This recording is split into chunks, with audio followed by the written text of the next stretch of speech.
Within 18 hours, several hundred people were killed right here where I'm standing. Buildings burned, bombs dropped from the skies, bullets and bodies littered the streets, all leading to the destruction of a prosperous area known as Black Wall Street in Tulsa, Oklahoma.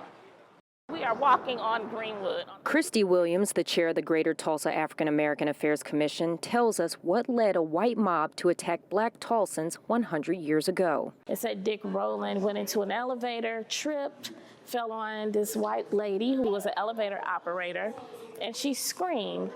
And then from there, within 2 hours, an article goes out in the Tulsa Tribune that says "Nab Negro" for attacking lady on the elevator. Williams says tensions began brewing weeks prior. There was a convention here with the Sons of the Confederate, and one of the comments was made is, "How do you let your live like this?"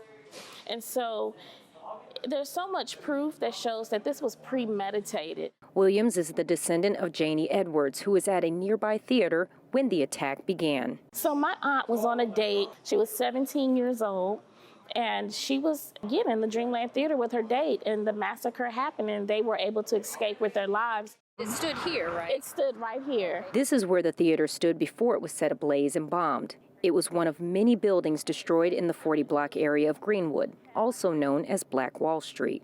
This street was full of businesses and a community that supported each other. What was once a flourishing section of Tulsa of grocery stores, banks, libraries, all Black-owned, now lay in ruins.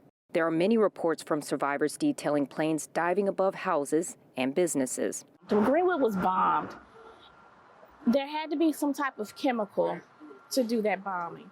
Because if you see these bricks up here, look how hot this had to get to melt. Today, this is all that remains. No one was prosecuted for the deaths of Black Tulsans.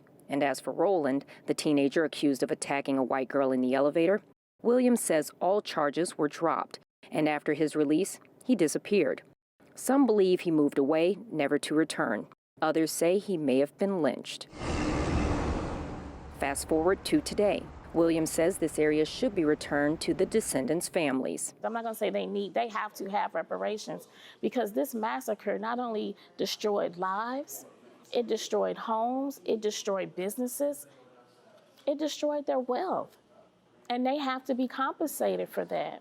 For now, they will continue to fight for reparations for the pain and suffering their ancestors experienced on that fateful day 100 years ago.